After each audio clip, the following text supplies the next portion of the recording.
Dash awoke with a gasp. The stench of her urine filled her mucus-caked nostrils. As her vision swam into focus, she saw a very pouty Pinkie Pie removing a large adrenaline needle from her chest. Stomping her hooves, the frustrated Pinkie lashed out at her helpless victim. "Didn't anyone teach you any manners? It's very rude to fall asleep when someone invites you over to spend time with them. How would you like it if I came over to your house and went to sleep? Oh, I'm sorry, Dash, you're so very boring. I think I'll take a nap. You think I always like doing this by myself? I told you how excited I got when I found out you were next. I was excited to have a friend here with me while I worked. But no, you've got to be inconsiderate. You know, I thought you were tough. I thought you could handle anything. I've had fowls stand up better than you. Do I have to baby you? Huh? Is that how you want me to remember you? As a baby?" As Pinkie stopped to catch her breath, Dash blinked and sobbed softly. Her back was in agony, her sides were on fire, and there was an intense pain in one of her legs. As she blinked again, she saw Pinkie pop something red into her mouth and begin to chew. Noticing Dash's stare, Pinkie quickly gulped the morsel down. "What?" Pinkie asked. "Oh, this." She held up another piece. "Well, while you were asleep, I got a little impatient and helped myself to a small sample. I got it from your leg. You're not bad. Want to try some?" Without waiting for a response, Pinkie shoved the strip of meat into the revolted Pegasus pony's mouth. Dash gagged and immediately spit it out. Pinkie frowned and picked up the chunk of flesh. "If you didn't want it, you could have said no."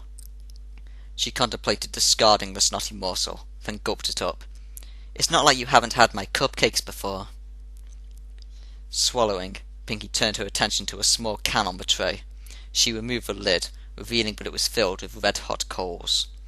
Lying on top of the coals were several large nails.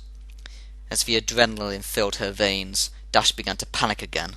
Picking up the can, Pinkie walked over to Dash's left. Holding some tongs with her mouth, Pinkie carefully picked up a nail and positioned it at the seam between her victim's front left leg and hoof. She then grabbed a hammer and took careful aim.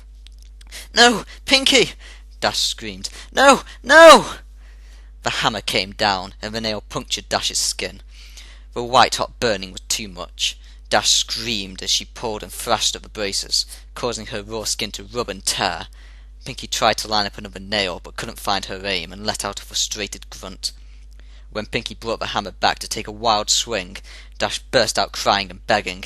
"Please stop! Please stop!" Pinkie rolled her eyes.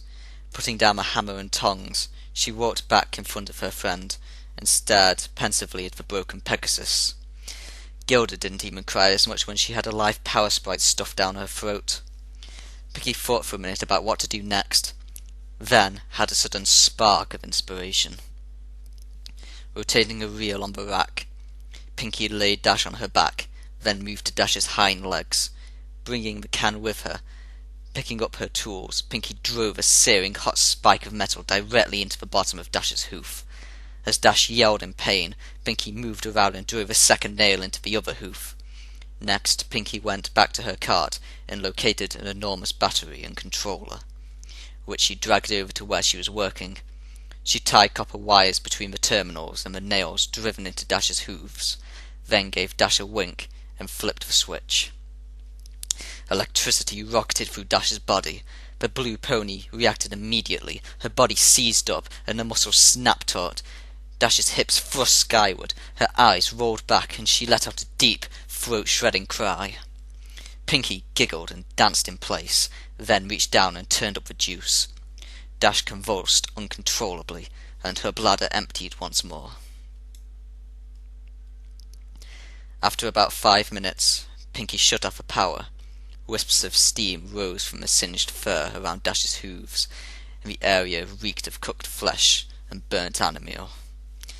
Pinkie rotated Dash upright again, and tried to snap the drooling, delirious pony back to attention. "Dash! Dash! Rainbow Dash! Wake up!" Dash moaned and managed to give a modicure of weak acknowledgement.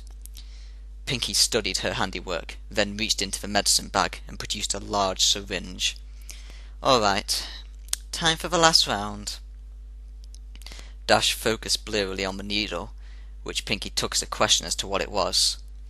"This is a little something to take the pain away," Pinky informed Dash as she walked around to her victim's ruined back. Dash flinched as Pinky jabbed the needle into the lower part of the blue pony's spine. Moving in front of her friend again, Pinky leaned down and elaborated. "In a few minutes, you won't be able to feel anything below your rib cage. Then you'll be able to stay awake to watch the harvest." Dash started to cry again. "Pinky," she choked out. "Yeah?" "I want to go home," Dash sobbed. "Yeah, I can see wanting to do that," replied the party pony. "Sometimes I just want to give up. Just say, I'm done with this mess and go to bed. But you know what? You can't shrug off your responsibilities. You've got to pull yourself up and meet the challenges head on. That's the only way you're going to get ahead in life." Dash hung her head and cried. Minutes passed as the drug took effect. Eventually, Dash was completely numb from her chest to her flanks, at which point Pinky approached with a scalpel. Glancing at Dash and smiling, Pinky made a long horizontal cut across the Pegasus pony's pelvis, just above her crotch. Moving up Dash's body, Pinky made a similar incision under her ribs. Finally, Pinky made a long, vertical cut down Dash's stomach, connecting the first two. "Looks like I've got my eye on you, Dash," Pinky giggled. With a moist, gooey sound, the flaps of skin opened.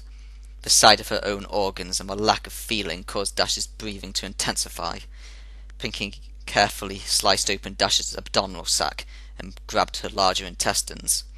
As she separated the organ from the rest of the digestive tract and pulled it out of the new cavity, Pinky grew jovial, laughing as she gutted her friend. Pinky began to make jokes. Dash, growing weaker from this new source of blood loss, tried desperately to shut out the Mabaker comedy act. "Look at me, I'm Rarity!" Pinky laughed, slinging the intestinal tube around her neck and spraying blood in all directions. "Isn't my new scarf so pretty?" Reaching back inside, she sliced the smaller intestine off from the bowels. Squeezing out the excess excrement, Pinky filed the slimy organ under her teeth and dragged it back and forth. "Dentists say you need to floss every day, Dash." Dash was barely aware of what was going on anymore. The shock was causing her to fade. Disappointed, Pinky dived back into the blue pony's guts, ramping up her routine. "Aw, don't go yet, Dash." Pinky started pulling out the rest of Dash's organs, pausing with each removal. "I know I could be a real pancreas, but you know, I'm just kidney for you. You've really got to learn to liver it up. Boy, these jokes are getting bladder. Guess you gotta develop a stomach for them." Pinky placed the discarded body parts into a bucket, keeping the last one for a bit longer. "Oh, bagpipes," she said, placing the end of Dash's esophagus in her mouth and the stomach in the armpit. She squeezed, and a spurt of acid hit her tongue. "Ew! Oh, hey, look! There's your cupcake, Dash!" Dash didn't hear her tormentor. She had slipped from consciousness a few minutes ago. Pinky, not yet satisfied, hit Dash with another adrenaline shot. Dash woke up for the last time, her heart pounding. Warm blood flowed out from the wound in her chest in great spurts. It wouldn't be long now.